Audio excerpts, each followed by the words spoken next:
Let's go, baby. Let's go. Let's go. Let's have a day, baby. Let's have a day. Hey, will you hold that for me? Oh, hey, pockets, Henry. What football coach does that? No pockets. Hey, they're nice pants, though, right? Let's go. Let's go, baby. Let's work. Go, Jackie. Driving that shit, baby. Sweet kicks, baby. Those are some sweet kicks. You good? Hey, man. Let's get better. Let's get better. Hey, who is Junior in Mario Brothers? What little character? We need a little minion character for Junior. You know what I'm saying? If you guys are Mario Brothers, who the hell's Junior? He's just a little. Hey, Double G. Hey, make sure we're pushing fluids with these guys. You know what I'm saying? That's not a backflip. That's not a backflip. That doesn't count. Now, don't put him under pressure. He can't handle it under pressure. Oh, I'm pulling for the defense. I'm pulling for the defense. Hey, I'm pulling for the defense too, baby. Top of the morning, top of the morning, top of the morning. It's your boy B Jizzle and the crew of BIG3. I got my guy Bob, the Cannabis Cowboy, tapping in from Denver this morning. How we doing today, Bob? Feeling good, hot. I'm tired of the summer. Let's keep it going. Yeah, you got my girl Kales down in the nation's capital with the K-Zone podcast. Well, she been busy running around doing all kind of things this summer. Kales, how we doing this morning? You say I had to break a big cup of coffee. Oh, she got the big cup this morning. That's the 32. Wee. Yeah. Well, welcome back to the show, y'all. We're streaming live on 3 platforms. Shout out to Facebook, all of our Green Badge supporters on Built Different Group. If you got a Green Badge, we want to tap in and hear from you this morning. Give us a comment and let us know. Shout out to our official sponsor, Turf Caps. My guy, JB. You will be seeing more about that coming up here soon today. And then also shout out to all of our professionals on LinkedIn and all of our subs on YouTube. This is Training Camp Defined because, Bob, we got a couple of days and the Cowboys are back in Oxnard. Can you believe it? The Big Three back together. We're getting ready to kick off camp on Monday. That's crazy. Yeah. I feel like these off seasons are getting shorter and shorter, even though there is no off season. But it just feels like there's so much. They don't ever stop looking at players and teams anymore in the NFL. So there really is no off season, literally. But it's felt like it's just shortened this year. But I think it's because when you expect better, I think the off season is more. When we had these bad teams, it was like 7 months in these off seasons and stuff like that. It felt so much longer. But now, since our team is closer, I think it's shrunk and we're almost there. You know what, Bob? I said the same thing. Either it was on the closeout or we were just talking backstage on Mr. Cowboys Nation show a couple of weeks ago. And we was talking about the training camp days. So we officially go back next week on the 29th. Right. And I was like, why feels like training camp is getting later and shorter? Because normally we'll be like this week, we will be in training camp. Mm-hmm. And it's like it's been pushed back maybe like a week later or 2 weeks later. And then on the 15th, I should be back home by the time the game starts. Well, maybe an hour before the game starts. For preseason, I'm like, preseason, our first preseason game is what, the 14, 15? I think so. Saturday is? Yeah. Hey, as far as I'm concerned, yesterday was the last Friday for this year, and we have Cowboys football. Now, a lot of folks, the Hall of Fame game don't start until that's the first official football game. And I understand, but we got Cowboys training camp. And if you're dialed in like me and the Big Three here are, we're going to be bringing it to you. That's why we had this special edition today, early in the morning. So give us a shout out in the comments and let us know that you're up, waking and baking, getting your coffee, your medication, your stimulation, whatever the case, because we're going to talk about training camp defined. But before we get into that, we had a Cowboy in the news for all the wrong reasons yesterday, Bob. And I just want to hear your thoughts because I shared my thoughts yesterday. What about Tony Romo not catching the Uber? Man, this guy's worth millions and millions of dollars.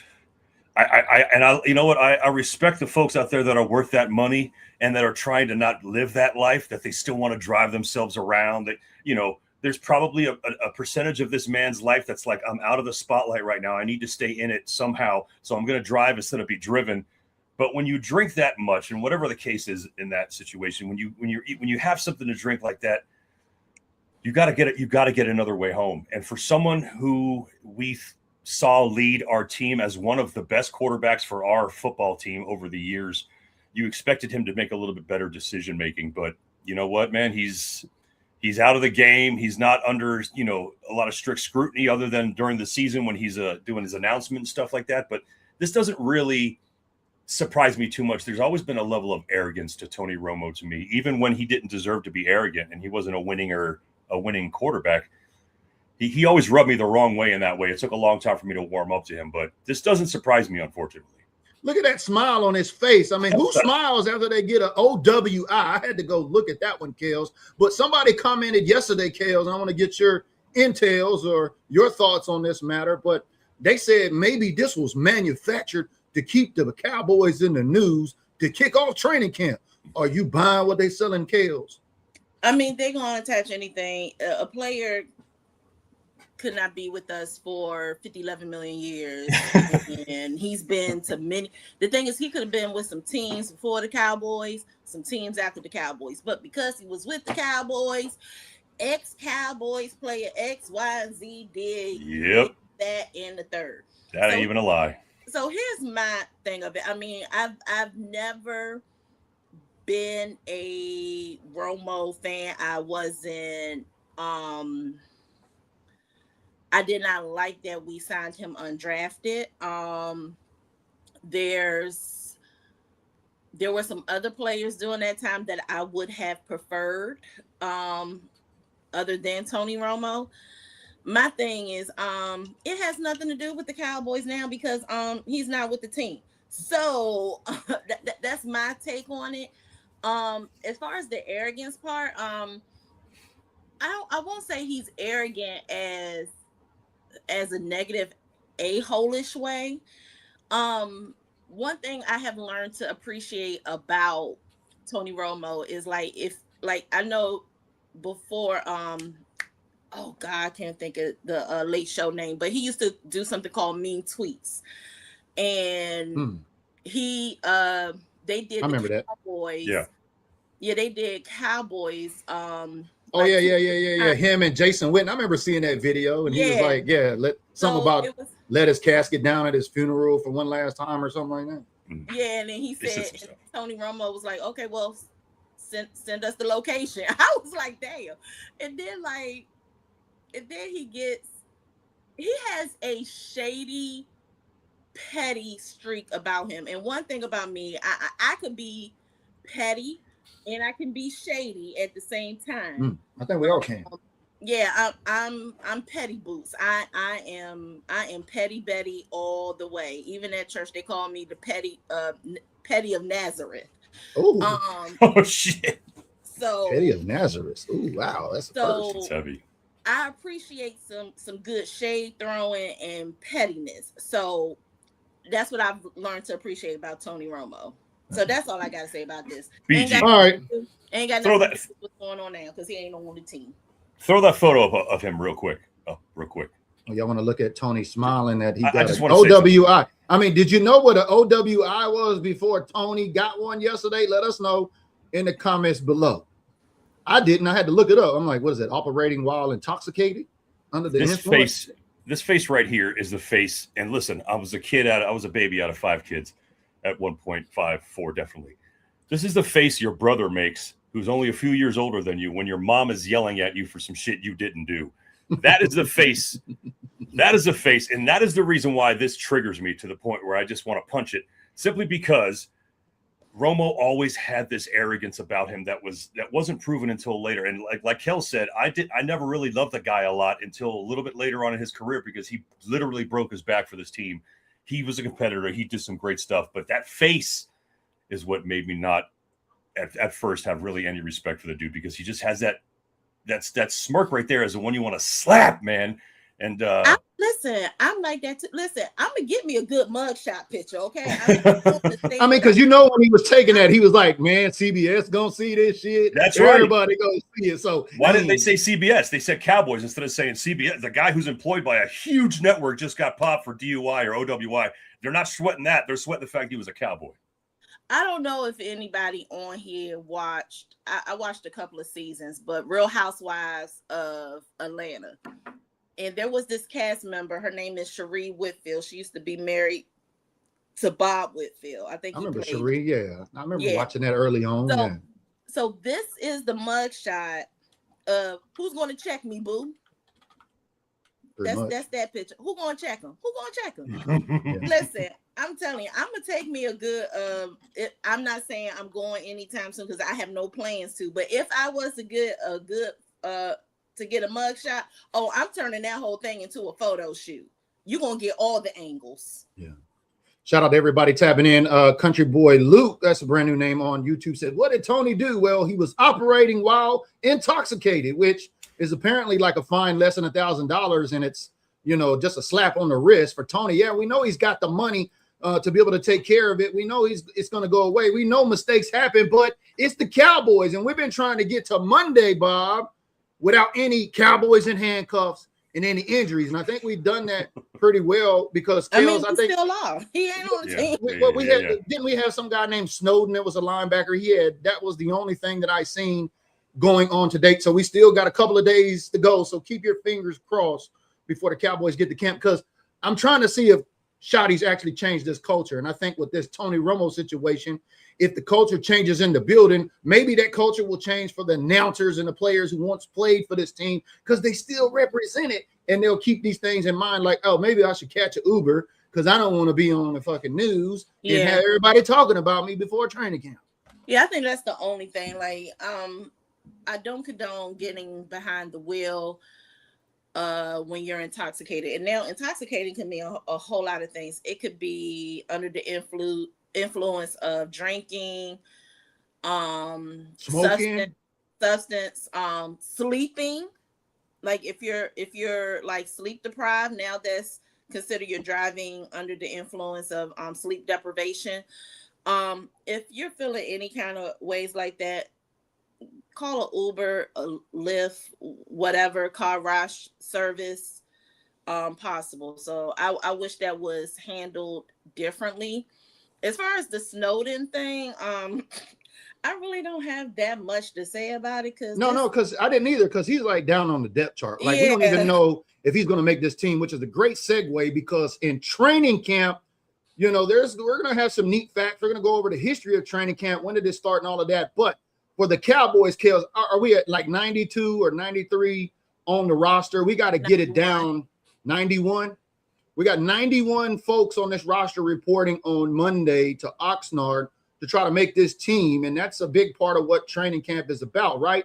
Is to bring the new guys in, to get them in shape and get them acclimated, to understand the offense, the defense, the special teams, the installs and all that, the vets to come back so they can get their old asses in shape, you know, the coaches to come and be able to mingle with all of the new players, because, I mean, there's going to be a lot of players in training camp. I'm not going to know their numbers this month, because it's a lot of new bodies out of these 91 folks. These aren't the usual suspects, Kels. And, you know, just tell everybody what the purpose in your, you know, words are for going into training camp, because we want to get down in the weeds per se, Bob, of what is the definition of training camp? Why is it there, and when did it start? So, Kels, what's your overall thoughts just on the purpose of training camp for the Dallas Cowboys? Well, really, the purpose for training camp is to get your veterans and your rookies together. And this is basically where you learn the scheme, the full scheme of what the offense is going to be running, as well as the defense will be running. So this will be the full 100% scheme-based system. And it's totally different from like a rookie mini camp. The voluntary OTAs and the mandatory mini camp, because there's only so much you can do because of what has been approved by the CBA, the league, and the NFLPA. There's only certain things you can do in those type of organized activities. Now with the training camp, some teams will have the rookies report maybe 1 or 2 days early, or they will come in together with the vets. Now with the Cowboys, everybody come in together. They don't do rookies appear one or 2 days right early. Everybody at the same time, huh? Yeah, Good. the Cowboys, everybody comes together. Now, if you don't report to the facilities or to the airport, however they decide to embark on the plane, you can get fined. So if you are 30 seconds late, you're going to be fined. Well, good thing we don't have to worry about no contracts going into camp or any of that. It seems like all rookies, all vets are going to be reporting. But Bob, when I was doing some research on training camp, I couldn't believe like training camp started in the 1920s. You know, people were working part-time jobs and then reporting to local college campuses and places to go and begin working out in the early days of the NFL. And I thought that was pretty neat because a lot of us just say, oh, nobody watches football until it actually starts. But what is training camp really about in your words, Bob? I mean, I think it's just the same as it's always been. I pay more attention to it now as an older scholar of the game. I didn't really care about it when I was a younger Cowboys fan, but I know now that it's about installing new schemes, putting maybe new language into plays, putting that into action. You're basically evaluating your young players. You're trying to find a bunch of different ways to select your roster and keep people conditioned at the same time. And then on top of it, really, which not a lot of people talk about, this is the biggest time to have your team get together on the same level and sort of bond with each other.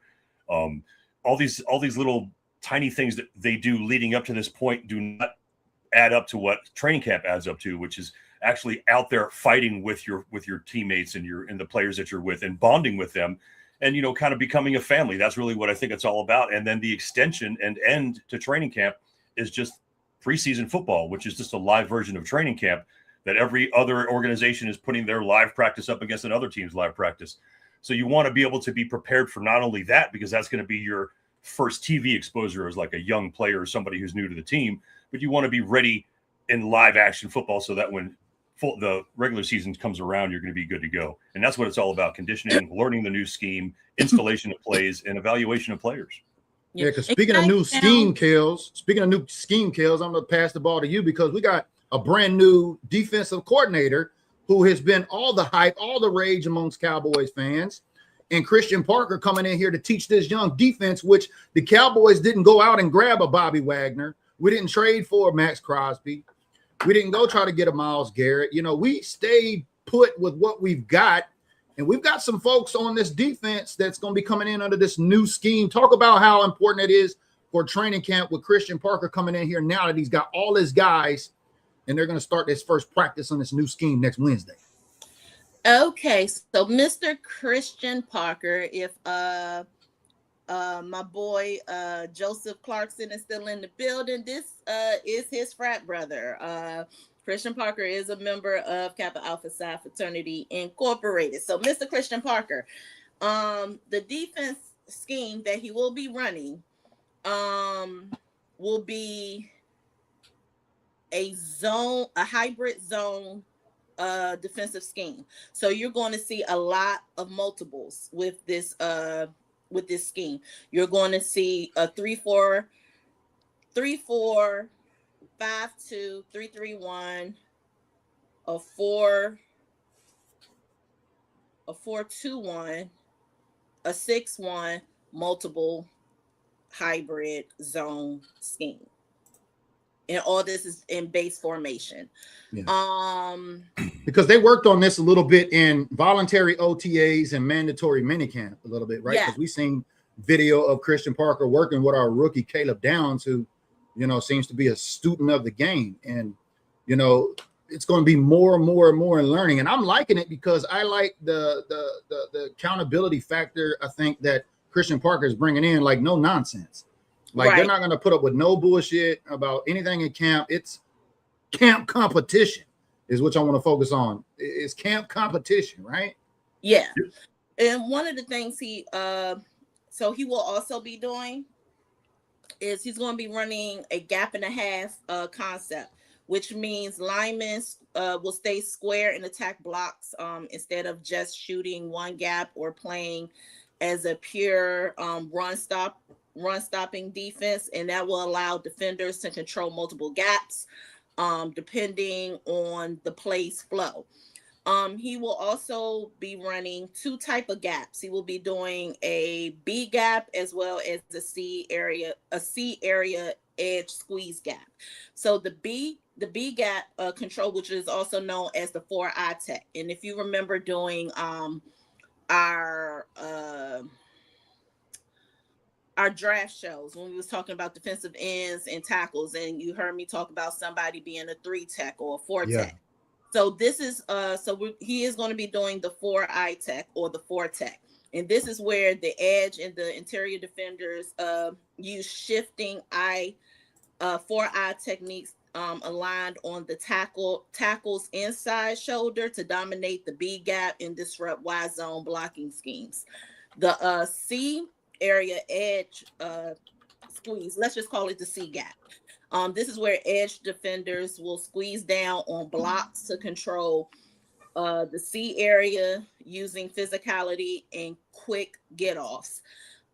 He is going to be using the middle shading, which is the 0 and the 1 tech, and those are our nose tackles in layman's terms.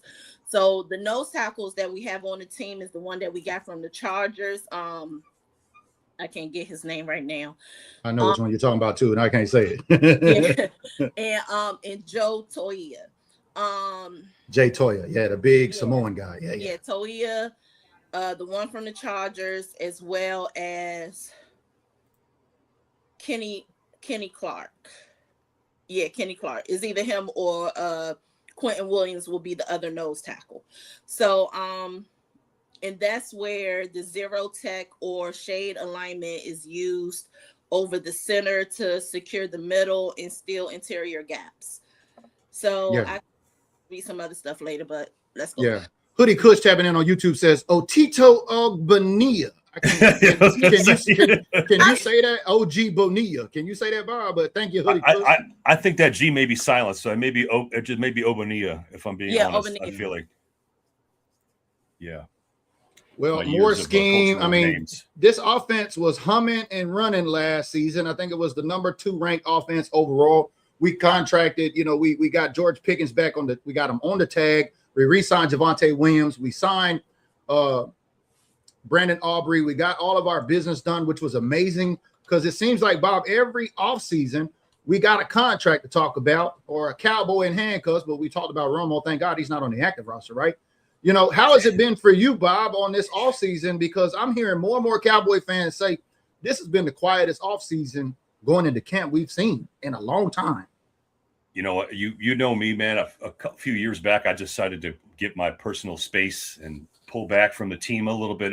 That's not to say I don't know what's going on. Believe me, there's nothing that happens with the Cowboys that I don't know. I just don't put so much into it anymore. And it's a little easier to do when there's no noise. When you've got nothing really stupid happening. I paid attention to the draft. I paid attention to these free agency moves. I know everything that happened, and I love every move we made. I just I'm not giving my heart and soul to it anymore because I do that during the season. And to know that there's really nothing really popping negatively, that makes me feel really good because all I see is the amazing footage of Coach Shoddy, the amazing footage of Parker and his interactions with the team. I honestly, man, and it sounds homer every single year that we say this about these good coaches, but man, I just feel really good about this coaching staff. Brian Schottenheimer makes me really, really happy. I just like the way he talks to the players. I like the way he does it. It doesn't seem like he's trying to be something. It just seems like he's out there trying to get a job done, and he's doing it in a creative manner, an intelligent way. Oh, and after years of puppet master Mike McCarthy in front of the freaking microphone, like, it's just good to see somebody animated, intelligent, able to laugh at somebody, go back and forth with reporters. I just think this coaching staff is going to be great. Everything that was right and went well for us is being carried over into this season, and we've improved on the things that were bad. So we can't be anything but positive about this right now and be happy that we didn't hear a lot of negative stuff other than Tony Romo doing what he just did, it's been nothing but business, and I'm happy about that. Yeah. And one other thing with Shotty too, he takes time not only to know the players and the staff, but even the reporters that's in the building. I've seen a couple of times when he has done press conferences and a reporter has asked, he was like, "Oh, happy birthday, by the way," or happy anniversary, by the way, or if they know a reporter had a baby, congratulations on, you know, your new. So he takes that time to know who's in the building. Yeah, he was at the wedding of DeMarvion Overshown and seen their new baby there. We're gonna talk about that too. We're gonna talk about him, but yeah, he was there for the wedding. They've been to I call them little hillbilly country barn type concerts and stuff. But he takes that time to the human factor. He's all about the human factor. He understands that in order for the Cowboys to win a championship, it's going to take the humans to get it done, to get this goal reached, and the cohesion is going to be there. I think that's what the Cowboys have been missing. Is that cohesion? Shows no favoritism, and that's one thing. He shows no favoritism because it has been noted that there have been coaches that will favor players because of the star mentality. And you heard alumni Cowboy players talk about, you know, I could do XYZ, and the same, you know, another teammate can do XYZ, but they will get suspended or they will get fined, but I'll be okay. I could miss curfew. Yeah, you know, this whole camp that we're talking about, Bob, this camp competition. I love this Shotty culture because what Kels is saying, that removes that. Like, veterans don't have the ability to say, I'm the vet and, you know, I can do what I want to. It's everybody's equal, Bob. Yeah. And I don't feel like even if he is a puppet to Jerry, and I don't feel like that with him. I think he's more of an individual. But even if he is that, he has the ability to not portray that in the media and on any of these clips. That's why I really feel like he's just not one of those puppet coaches. I feel like this may be the beginning of Jerry pulling a little bit back and letting a good head coach do a good job at what they do. And especially after seeing what he did with the offense last year, he's got to be able to sit back and be like, you know, I'm just not going to get in the middle of this bullshit and just let him do what he's got to do. Because I feel so positive about the coaching staff, and that's what really trickles down to the players. If you've got good up here and good down here, and it's all shared, then you're going to have some good results. Do I feel like maybe we can repeat exactly what we did last year? Maybe. I don't know. The fact that we have a different defense is really what's going to throw some of these teams off when they play us. But our offense, if we do the same thing, which I don't know that we're going to do, then it may be kind of figured out a little bit. We may be held back. I don't know if we're going to have 1,000 yards by both receivers and 1,000 yards by our running back again. If we do, that would be amazing, and we pretty much have to pay Pickens. Yeah, because going back all the way in the history books, Kels, when training camp started, I remember at one point there was like an 8-week training camp, and it was like what they call two-a-days. And if you know what two-a-days are, let us know down in the comments below. If you got a question about training camp, something that you want to know here on the panel, leave us a question down there below. We'll answer it. But two-a-days, we don't see those anymore, right, Kels? No more two-a-days because we got to protect the players. They got this NFLPA thing, right? And, you know, players' bodies are the business, and they can only do so many padded practices and unpadded practices, and there's a lot of restrictions on training camp. Now, which of these restrictions really stick out to you the most when it comes to the new style of training camp? Honestly, nothing. Tell you the truth, you know, you just got to roll with the punches. It's nothing that sticks out to me as far as it, but like you said, a lot has changed. I was trying to pull up the thing where the Cowboys actually will have the because a lot of old school Cowboy fans say, well, they don't have enough time in training camp. There's not enough padded practices. That's why they're getting out there and they're getting injured because they don't have the reps per se. Right. Preseason games. I mean, is there any truth to that, Bob? I mean, we should practice less so they don't get injured in camp, or we should practice more so they're more ready, it seems like, because in history, in seasons past, it always seems like the Cowboys come out slow. We ain't got no time to do that. We got New York Giants, Sunday Night Football, Washington Commanders, home opener, 2 important division games. Well, the NFLPA rules and all that stuff, the CBA stuff, that affects every team. So it's not like it just hits us harder than another team.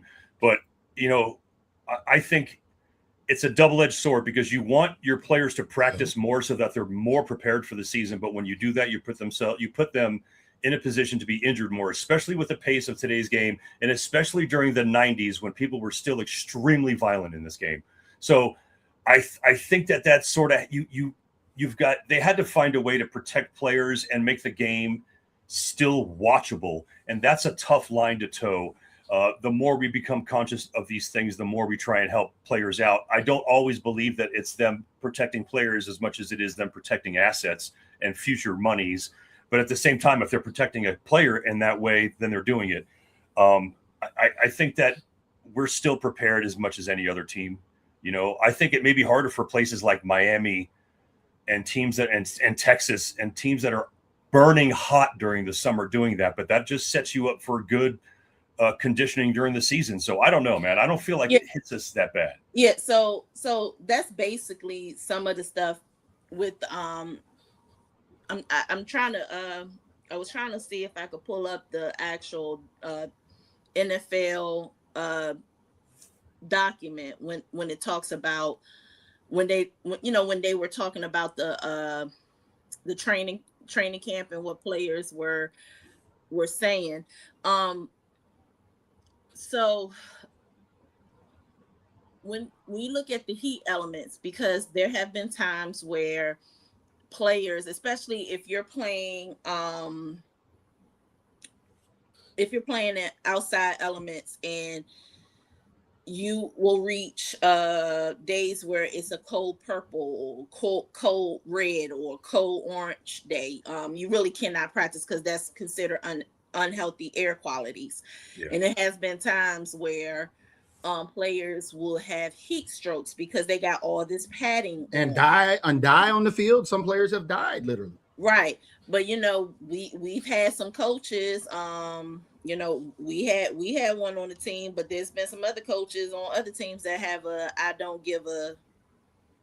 you're going to be out here even though it's 106 degrees outside. Also, my thing is, I remember it used to be a point in time where training camp used to start maybe 1 or 2 days after the July 4th holiday. Correct. So, correct. So you still had the ample amount of time. Then, one thing you noticed too, the quality of the padding that these players has dwindled along the years. It's not as protective as what it used to be. And I'm talking about from the pads onto the helmets. And then they, like what we talked about earlier, they have shortened the time. So my thing is, how can you acclimate your scheme with the players and try to get it down when you are limiting the days? So get your pen and paper. The first padded practice is known as the thud drills. That is August 3rd at 11:45 Pacific time, which will be 2:45 Eastern time. All right, I'm gonna get this schedule up here. Thanks to Caitlin with the context DMing me this morning. Here is your schedule going into August. I know our guy BMAC had a great question. I placed that link down in the comments below when the Cowboys are going to report back to the Star. I think it's going to be around that third preseason game. I think when we're going to play the Saints or something like that. But you can also take a look at here. That link also has the training schedule there too as well. And going back to, these long 8 weeks, these long training camps and things like that, Bob, you got preseason games, you got practices, or we got the Rams practice in training camp. Like, we got all these different things going on. Like, there's not if you look at this schedule, there's not like a solid week of football. There's a lot of stuff going on in between there. So just in this 3 week span, there is a lot of stuff going down when the Cowboys report on Monday because their first practice is on Wednesday. Yeah, and they've got to be. That's another thing they're conditioning these players to do is to deal with these weird schedules and having to do press conferences and all this stuff. I mean, look, it might not have been focused on a long time ago, but that's part of the whole job. And so they're packing this preseason with not only physical stuff but mental stuff, and this counts as all that mental stuff, having to be jerked back and forth, going left and right, do all these press conferences and stuff. That's the other preparation part of all this, because that's the machine that no one really talks about in the NFL, is the media part that feeds the NFL a lot more than people think that it does. So they got to get them ready for that. They got to hear how they sound behind a mic. If they're talking like an idiot, they might not put that guy in front of a mic again a whole hell of a lot more. So there's a lot of preparation with that too that I think that goes on in this part of the process. Like Mozzie Smith. Oh, we ain't going to say any names. But going back to Heat, why are the Dallas Cowboys in Arlington and they go to training camp, Kales, in California? Well, from my understanding, was a couple of former head coaches had issues with the Heat of Dallas. And Dallas gets hot. Yeah, BMAC says it's been an average of 115 heat index here in Dallas. So you ever thought about why do the Cowboys practice in California? Well, it's not because there's probably the most fans on the West Coast, and Jerry likes to go out there and appease the fans, but he's trying to protect his assets, right? Yeah. So if I'm not mistaken, I think it was Bill Parcells who had an issue with it being hot as hell when they was in San Antonio. And Oxnard, I haven't been to Oxnard, but I have been to certain parts of California. And what I remember most about California in the daytime, it's a nice breeze. Mind you, I'm thinking right by the coast, you got the breeze coming off the coast. Yeah. Right. And I was in certain parts of California. I was in LA for some days, and I was in Long Beach for some days, and I was in Venice Beach and Santa Monica, Santa Barbara. So I've been, to different parts. And this was within 2 weeks that I was in California. So I'm thinking, California's hot. I can have my shorts and I can have this. When I got to California, that first day in the morning, it was cold as crap. Thank God it was a mall next door. I had to get a hoodie. I had to get some jeans. But at night, it got hella hot. And that's where I wore my shorts. So in the daytime, and especially where Oxnard is, it's a beach area. So you get that water, the breeze from the water come to you. And it seems like listening to you, BG, and other people who has been to Oxnard or live in Oxnard, I think during the time practice, it's like maybe a good high 80 or a low 90 degree. It has never reached a point where like the air quality and the heat levels are considered quote unquote unhealthy. Yeah, I was there last season and it was hot. It was clear skies. I'm not going to say hot. It was really nice. I think I had a t-shirt on. It was t-shirt weather, had some pants, but that sun, being out in the sun all day. So if you're going to training camp in California, no matter the weather, you're going to want to take sunscreen. You're going to want to hydrate. It is free to attend. You can sit in the bleachers, go up and watch it. I believe the first couple of days, if not the first 2-3 days, have already been sold out on SeatGeek because the sideline access where people go down there like me and try to get autographs and get film of players, you're going to stand there all day. It's going to be a lot of people there. So drink water, hydrate. The heat, Bob, because we know it gets hot in Florida. It's also hot in Texas, as we've seen BMAC talking about 115. But for those that did not know, the Cowboys escape to the West Coast every August to kick off training camp in good weather. Yeah. Let me tell you, the only heat I've heard, I was going to just say, the only place I've been that was equal to the humidity of Miami, Florida, was San Antonio and Houston. Oh, you need to come to DC. Well, I'm just hot everywhere right about now. in Texas, that was what I compared it to, because Austin actually had a bit of a breeze. There's other cities in Texas that are a little bit cooler, and which was when you asked me about something neat, BG. I don't know when you're going to get to that, but that's the point of what I was going to say. That was the thing that I loved is coming from Miami, Florida in 1997, going directly to Austin, Texas in 98, and just somehow figuring out that the training camp for the Dallas Cowboys were located at St. Edward's University in Austin, Texas. So the first year I was in Austin, Texas. I got to go to the Dallas Cowboys training camp. I had a Dallas Cowboy hat with a silver paint pen, Herschel Walker, Jay Novacek. I got almost the entire team other than Emmett, Michael Irvin, and Troy on that hat. And that was the very last year that they held that training camp in Austin, Texas because of heat concerns. That was when they decided to move that. So my neat thing was like, I get to be a Dallas Cowboy fan going from Miami to Austin, and the weather was nice. It wasn't sweltering like it was in Miami, Florida at that time.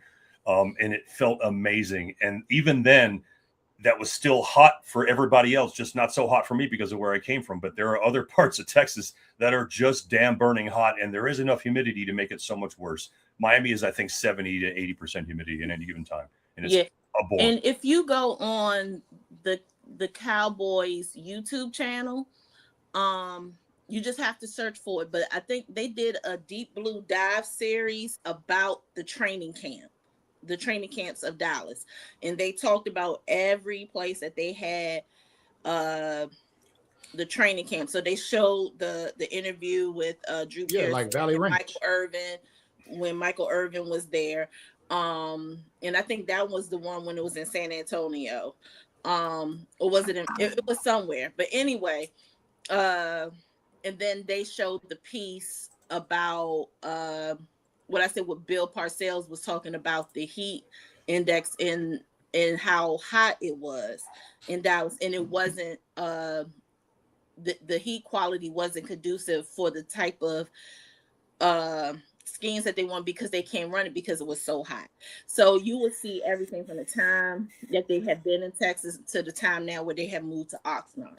So like I said, you just have to search through it. It's still there because they keep everything on their YouTube channel. So it's one of the Deep Blue the Deep Blue series, or it's another series that they have on there as well. Okay. Got you. And so my neat thing that I'd like to bring, I asked my co-host here to join me today to bring something neat. As you heard Bob talk about the heat going from Austin out there to the West Coast. My neat thing is going to training camp. One thing you need to know, if you plan to go to training camp, you might want to talk to people that are at camp, because there's two fields. You got an inside field right there by the bleachers, and then you got the VIP field where you pay the VIP ticket. So if you don't know, there's levels to training camp. There's a free level, there's a sideline access, and then you got the VIP access. And so you need to know, if you're planning to go to training camp, now listen, if you're planning to go to training camp, you want to find out who's going to be practicing on what side, because you may go to training camp on a Monday and all the offense is on the inside by the VIP field, and you're not going to see the offense until the next day. And so over the last 2 years, I knew that going in, and I wanted to go for 2 days back to back, because I wanted to try to catch players that I wouldn't catch on the first day on the second day. So if you're going to camp, especially if it's free or if you're on the sideline, VIP, you can kind of walk around and do your own thing. You can go both sides. It's double whammy. But just know that there's two fields and players practice on different sides of the field. I don't know the method to that madness, but I do know the first day we didn't get hardly any players. We got all the rookies to come over. Like people like, who's this guy? Let me look him up on the program. What number is he? Oh, Shamar James. Okay. Hey, Shamar, I got 3 questions for you. But then the next day, when we see folks like Zeke, the other players that are more known and this was 2 years ago, actually, when I went. So just know that going into camp, there's 2 fields. You want to find out which day those folks are on, because if you're spending all your hard-earned money to go up there and try to catch an autograph, I mean, I'd be mad if I reported one day and I seen everybody I want an autograph from on the other field and I didn't get to see them that day. That's my neat thing to bring to training camp here today. So, Kels, any neat things that you'd like to share with us here today with the show? Well, I haven't been to a Cowboys training camp yet, but I will be going to a training camp. I was invited to watch the Baltimore Ravens training camp. They're going to be at University of College Park on August 1st. So I'm going to be looking at the ops. Well, speaking of the ops, I've been hearing that is the Cowboys get back game, because some reporter from the Cowboys signed with the Baltimore Ravens. Are you aware of that? I think I've seen some news. I can't remember the name, but somebody from the staff left and went to the Ravens. Adeniji, our offensive Hakeem Adeniji. No, not anybody on the staff. I'm talking about a writer. It's two. So, if you are familiar with Cal Humans, Cal Humans. He's one of the architect of the draft guide, the training camp guides, magazines, Star Magazine. The Star magazines for the draft shows and training camps. He was on Talking Cowboys, on the Cowboys radio podcast station, as well as the draft show. So he's now with the Baltimore Ravens as their in-game personality. And I'm hoping to see him there because at the training camp that's going to be at University of Maryland College Park. So it's two people out of the building that's now with Baltimore. Our offensive tackle that we used to have, Hakeem Adeniji, as well as Cal Humans. Yep, it's a get back game there for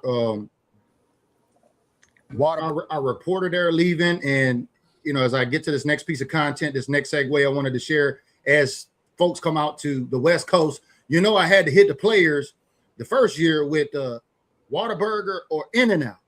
And so I want y'all to hold that. And after this, I want y'all to share Bob and Kel's if it's Whataburger or In-N-Out for you. So if you're getting access to training camp, this was a $25 ticket off SeatGeek.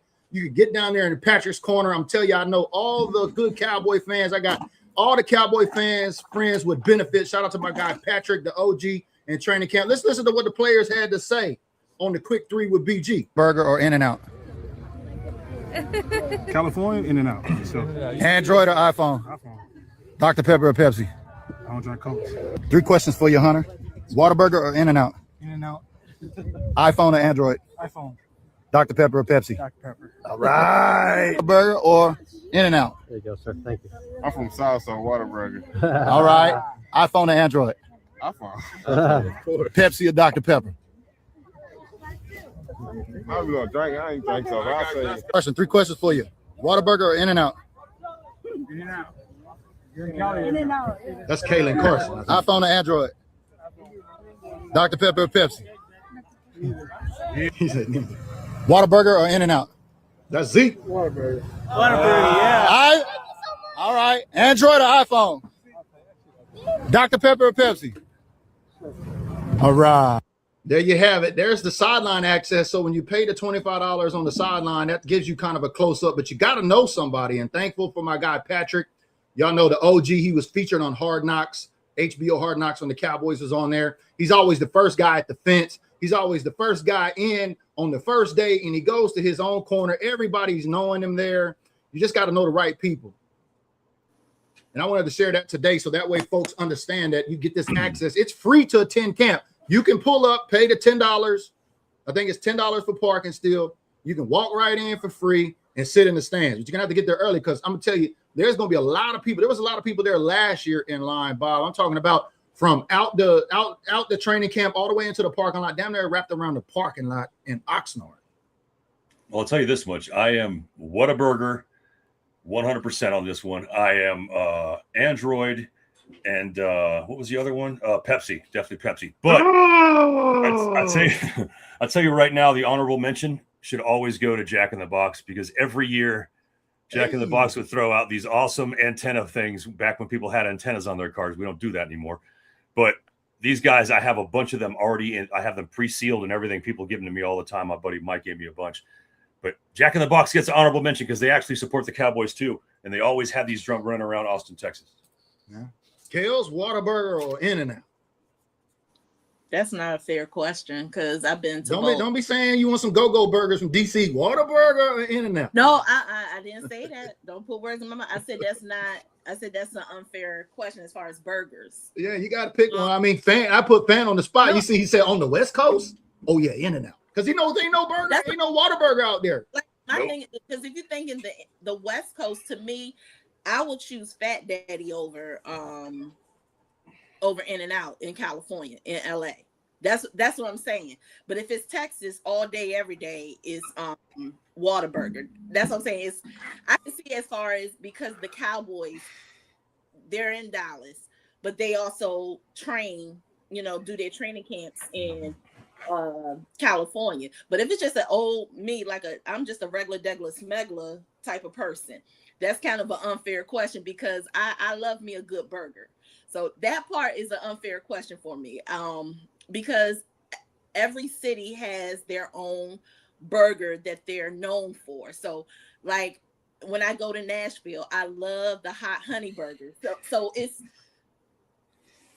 you see, that's what I'm saying. It's that one is fair, unfair. Yeah. Of course, I'm team iPhone, and I'm a Pepsi girl. Yeah, it seemed like all the players were iPhones. None of them were on Android. I think that's just old head action for me and you, Bob. My guy RC's been trying to tell me to go to iPhone because of security, but nonetheless, all the players on iPhone. Let us know in the comments below if you're tapping in on one of the channels here today. Thanks, B-Mac. The best burgers are the hood, in the hood spots. Yes. Let us know on Facebook. Let us know on LinkedIn. Let us know on YouTube. Is it Whataburger or In-N-Out for you? Because I think Noah Fant gave the greatest response. He says, "Oh, on the West Coast? Yeah, oh, In-N-Out." Yeah. Now, East Coast, listen, I can tell you some spots in Atlanta. I can tell you some spots in New York City. I can tell you some spots in DC where to go for a good burger. But yeah, B-Mac, I'm with you. The best ones is the hood spots. Yeah, because there's usually backyard burger stuff. They had a couple of those joints in Austin, Texas. It was basically just some dude in someone's backyard ripping burgers out. Some of the best you'll ever have in your entire life. So you're right. And it's this thing that I always say, especially if you go to the Waffle House, it's only certain Waffle Houses to go to. Of course, in Nashville, definitely in Georgia. If it looks like it's brand new, I don't trust it. The best spots look like if it's one step away from getting a code violation from the Food and Drug Administration. So those the best ones. But if you are in like Virginia, there's a couple that's popping up in Northern Virginia, but they're really like deep down in Virginia. The Cookout. They got that already sounds like somewhere you gotta go. That already sounds like someplace you gotta go. Yes. Oh my God. The Cookout. And the burgers and you get the shakes, because they got like 11 million shakes to go with. Oh my gosh. All I gotta tell you, when you get finished, just unbuckle your pants. You know what? Don't wear no jeans. Wear some sweats. Elastic those bands. Jeans. Feeling full, feeling bloated. Yeah. Tell me is there any more room for wear some sweats, a big t-shirt, and when you get finished, pull your seat back and take a nap. Yeah, well, we wanted to come and tap in today to share with y'all the good news that in a couple of days, Cowboys football is back. And contrary to popular belief, I, of all people, understand that when the Hall of Fame game kicks off, that is technically the sign or the signal from the league that the season is beginning and getting underway, which the Cowboys aren't playing. And I don't plan on going to the Hall of Fame anytime soon until either Woody or Jason Witten get in to the Hall of Fame. But the Hall of Fame game is kicking off August 6th. Cardinals versus Carolina. You know, have you ever been to the Hall of Fame, Bob, Kels? No, I have not. Not yet. Yeah, I had I had no plans on ever going to the Hall of Fame until 2021 when both Drew and Jimmy got inducted into the Hall of Fame. And y'all know Drew is my guy, so I was fortunate to be able to go out there and see him. And I will tell you, the Hall of Fame is a lot of fun. It's not like Facebook comment section. You don't get a bunch of fans arguing with Cowboy fans when they see you. Oh, it's them boys. It must be your year again. Huh? They don't talk to you like that. Everybody is nice at the Hall of Fame. It is the palace of football. It is the birthplace of football. And this is technically the signal of the new season, which we're here. I can't believe, y'all, it's already gone through all the way July. It seems like it's kind of flew by a little bit, but for the most part, we got football in 2 days. Yep. B-Mac, I am very familiar with Sweet Georgia Browns. That's one spot I definitely hit up when I go to Dallas. Your whole meal is like on three containers. Where is Sweet Georgia Browns at? Let us know, because I ain't never been there. It's in South Dallas. It's in the hood. It's a black-owned mom and pop shops. The food is good. The smothered pork chops, the smothered chicken and gravy, the fried fish. You can either get whiting or catfish. The chicken is good. The ribs is good. It is actual mac and cheese, like it's baked mac and cheese, and they use different kinds of cheese. The sweet potato is good. They also do candy yams. The collard greens is good. And with your, like I said, your whole entire meal, your one meal fits on 3 to-go containers, and you get at least like 2 or 3 corn muffins. And you cannot eat everything. Take stuff back. I'm about to go to sleep just thinking about eating all that. Damn, that sounds good. You got me getting hungry early in the morning over here, 10 a.m. on the West Coast, Kels. Already. It's good. And if you in New York City, there is it's a place called Barbecue Dallas. They're actually from Dallas, Texas, and they have a barbecue spot right in the heart of Manhattan, Times Square. So yeah. I haven't been it's been a minute since I've been to Sweet Georgia Browns, but yeah, that's my spot. And also Kitchens and Cocktails. We have one here in DC. Kitchens and Cocktails, real good. It's very pricey, but the food is good. Well, before we get out of here, here's one look at the training camp schedule. As we said, Cowboys reporting on Monday, first practice, open practice, July 29th and the 30th. And then on the 31st, Oxnard Fan hosted by Visit in Oxnard. And then they got the Cowboys back together Saturday, opening ceremony on Saturday.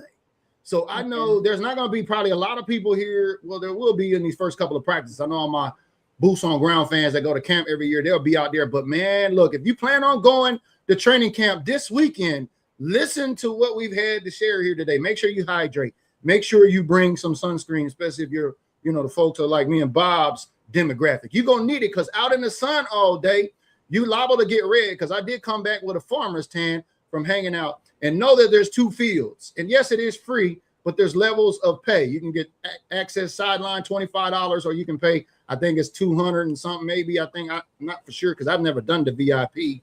But know that there's 2 fields there, and try to get in contact with those folks that are going so you know which days players are going there. Be smart, get your intel together. And that's what we wanted to do here today, is share a little bit about the history of training camp, and also, its importance, and, why it's there, and, why we do the things that we do. You've seen that the league has come and, basically reduced training camp down to hardly anything. Yeah. You know what I mean? Is now we're talking about an 18-game season, which they're talking about, but it's probably going to happen. And that's going to be, 2 bye weeks, 18 games, only 2 preseason games. So for everybody on this last point, before we get out, that argues, well, we need players to practice in training camp so they're ready for preseason, and then they're ready for game 1, because Bob, our first 2 games are division games, and the Cowboys are going to have to do everything we need to do to be able to win, because I'm drafting, my mock drafts in fantasy football, which I know you don't partake anymore, but I'm paying attention. I'm paying attention to Malik Neighbors in New York, and they're saying he might show up week 1, which will test this defense. Without without being on the pup list, he's going in. Exactly. Without being on the pup list in training camp. And so that is the reason why I'm looking at drafting him in the first few rounds, because Jackson Dart's going to throw on the ball. And if he's decided to show up game 1, Bob, how are you feeling about this new defense with Caleb Downs and Jackson Dart, who likes to run, and Cam Scatterboo? I don't know, y'all seen the video of him doing backflips. I was like, oh, I thought he'd get hurt again. But, this New York team is not anything. We just can't go into this New York thing thinking, Dak's going to win another one. I mean, well, I'll tell you this, the Caleb Downs has nothing to do with wide receiver 1 and wide receiver 2. So the real big issue we still have that no one seems to want to talk about is that our cornerbacks are still a problem. I don't know what's going to happen with the corners. I don't know that switching the scheme is going to make Deron Bland go back to what he was. I don't know that Durant and any of these other sort of place meal people that we've thrown in there is going to come there and just automatically pick up and have the impact that Bland and Diggs did at their highest points. I'm still very worried about that. And if we go against players like this, Neighbors and stuff like that, who was just absolutely killed us. Man, he torched us at the home opener last year. Yeah, Every time I turn around, I'm like, this dude's Russell Wilson, another one. Yeah. So also, we can't discount the reason why that happened. Also, is because we weren't getting a lot of pressure in any way off the line, defensive line. Our linebackers were garbage for the most part. So there's improvements in a couple of those levels, but still, New York poses enough of a problem on the outside for me to say we're still going to have to fight defensively now with this team, because the breadth that's been given to them with Jackson Dart, Scatteraboo, and obviously Neighbors is basically saying, we're not going to roll over the way we used to. They've got a good coach now too. So listen, man, this is what makes preseason even more important, and it makes me so upset that we don't see our starters in a lot of these games, because they still need real-time reps too. There's a huge distance between the last game they played and the first game they're going to play, and it doesn't matter how much walkthrough shit you do in practice, it does not set you up for success in a regular season game. So pads without or practice without pads and with pads, two totally different things, right, Kels? And I think that's why we got such a great camp competition coming up, because as we kicked it off, you shared with us 91 personnel on this roster, and we got to find out over the month of August if they ready to get this check or not. Yeah, because that's what my tagline is. This is the season of, do you want this check or no? This is competition time. I totally agree with our what Bob said about our cornerbacks, because we have put a lot of resources when it comes to our safeties. We have always had an issue with safeties. Right. So that has been addressed. But now with our corners, we don't know what's going to happen now. They do have Reddy Stewart still as a cornerback. Why? I don't know. To me, he is a free-flowing safety. He needs to be in the safety room. I like Traquez Bridges. I like Zion Childress as well. I'm trying to see what's going to happen as far as with Kalen Carson. I am kind of worried when it comes to our cornerback room. And I'm gonna let y'all know right now, one of the things I am interested in to see as far as who's going to be wearing the green dye helmet. Yeah, a lot of talk. DeMarvion, Caleb, D Winters with some experience. Like, the green dot is up for grabs. It's up for grabs. But I'm gonna let y'all know right now. And I like him. I know a lot of people like him, but Agent Zero is definitely competing for his job. Yeah. Because he's on a contract year, which his agent is also David Mulugeta, same agent as George Pickens, who's on the tag. Well, I'm gonna get off of that subject. But I mean, folks don't know what we're in for, because everybody's saying, well, can we afford George? Y'all got to realize we got Demo and George coming up next. Could you imagine if we went deep in the playoffs, NFC Championship game, or God forbid if we made it to the big game, and we got to turn around and pay George Pickens and DeMarvion over Sean? I think one of them gonna go. But that's another conversation. Well, yeah, but I could put it out there. I already put it out there on Mr. Cowboys Nation show. I have a feeling, and this is just my feeling, this is nothing, no emotions or anything, but I have a feeling that they're using GP3 as a rental, only for the simple fact that it has nothing to do with it, but it don't have something to do with money. But the 2027 NFL draft is very heavily loaded and saturated with wide receivers that is coming. Ooh, that sounds like the perfect storm, Bob. Yeah. He's going to be commanding a lot of money that we don't – listen, for all the things that George Pickens does right as a wide receiver, he does some things wrong too. And we don't want to talk about that as a player. We don't want to talk about bad route running. We don't want to talk about jogging on a route instead of actually running full force on a route. He doesn't seem to encompass 100% of what you want as a wide receiver, but he does enough with that 70 or 80% to be super effective, but that does not give you any longevity in a career. And it does not want to make a guy wanting to give you millions and millions of dollars a year simply because you do that.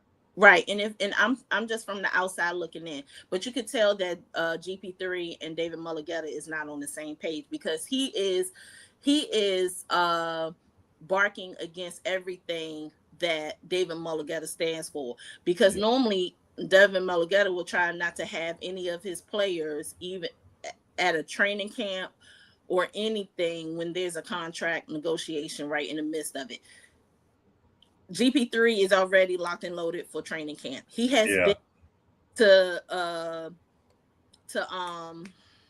the mandatory mini camp. It's going to be interesting, nonetheless. And my prediction is I think CD will be the most targeted wide receiver in the league this season. I don't think we see the explosive offense that we've seen with Dallas last year up to those points, because I think this Christian Parker defense will have us holding teams to lower points where we're not trying to have to outscore a team every damn game like Dak Prescott was last season. And just like what you're saying, Kels, with GP being on a rental, I believe, because before we get out of here, just let me just throw this at y'all and let y'all's gerbil wheel spin on this, right? Imagine if you're Jerry Jones, why would we target GP more? Now, we know GP had more targets last season because CD was out 3.5 games, whatever, 4 games on an injury.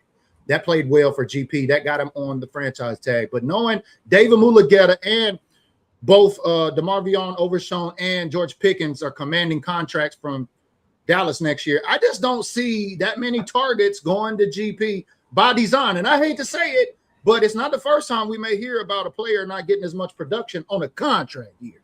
Well, honestly, I think you would know more when you hear Junior Adams speak.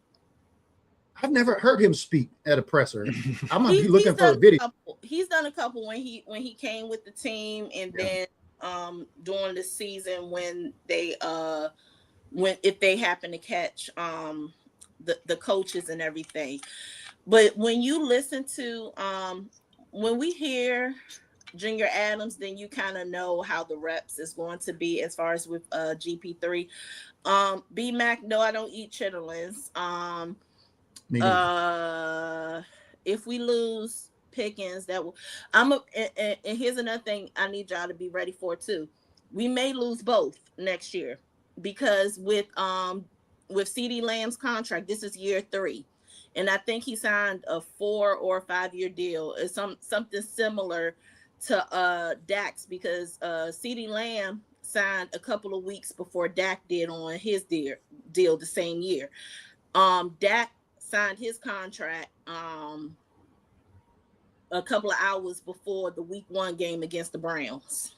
So essentially, Jerry Jones has kicked the can on all of the contracts down until next season. I was surprised we got GP tag, but this is an ongoing story. But the thing is, with CeeDee Lamb, he has either 1 or 2 years voided off of that contract. Right. So it's a possibility that both can be gone in 2025. So that's why I said that 2027 draft is very saturated with wide receivers, and I already know that Junior Adams is possibly looking at one that's coming out of Oregon that is bad. And there's another one that I think this is the last group from Ohio State. They got some top wide receivers. We gotta enjoy it, Bob, while we can, right? We gotta appreciate the fact that we got all of these weapons on this offensive side. So remember that, Cowboy fans, when we go into next year, it could be totally different. So let's appreciate what we got. We appreciate everybody tuning in with us on all 3 channels today, on YouTube, Facebook, and on LinkedIn. This was Training Camp Divine. We wanted to take some time out here today before training camp kicked off to get you in to know. All of the links have been placed down in the comments. And we want you to know to come join the Big 3 on Sunday Night Football for week 1. That's right. I'll be in Las Vegas on location. My son has a competition, but we still going to stand up the Big 3. We're going to have a pregame show and a postgame show. So make sure and turn on your notifications, because things are getting ready to ramp up And it just seems like we just left, y'all, and we're right back here at it again. Are we doing one? Are we doing the show before training camp kicks off on Wednesday? Possibly. I got to take a look at the schedule because shout out to all of the fanatics that we're getting up on the podcast here for Built Different Group. I think I've got 4 or 5 more episodes already scheduled out, but great question. We'll get back to everybody here. We'll all figure it out and see if we're going to do that. It's not something that I thought about, but why not? Especially because football is back. I'm excited. So, Bob, any parting words for Cowboy fans before we get out of here on the definition of training camp? Yeah, expect the unexpected as always. We never know what's going to happen. And the truth of the matter is it is absolutely 100% out of our hands. So as people who we get to sit back and watch and enjoy some things, we need to understand how to take the highs with the lows because this team prepares us for both of those every single season they come out on the field. So we got a really, really good chance to be a great team this year and maybe make a run. The days of one team being a dynasty for multiple years, I don't find that being a possibility anymore simply because of the restrictions and constraints we put on players. But we've still got a chance for a great team. So keep an eye out for that, but expect the unexpected, I think. Kales, any words of wisdom for our fan, our emotional or radical fans that you like to talk? Any words of wisdom for these fans out there? Just keep looking at these players, not the ones that everybody know. Because the guys trying to make the roster. Yeah, there's a lot of talent on this team, especially with the rookies that has come out. Because from what I've heard about them, they are very mature. There's nothing childish about them. They answer everything to a T. But hey, this is do you want this check on all season? Mm-hmm. Pretty much. Yeah, and I'll be at the DMV content tonight, so it's going to be a lot of podcasters there that's in the sports realm. I'll be there. The creator conference going on in DMV out there. Is it what you're saying? Yes, it's the first annual DMV content con that's being sponsored by CKB Studios and Next to Flex Sports podcast. They do a lot of podcasts as far as with DC sports and everything.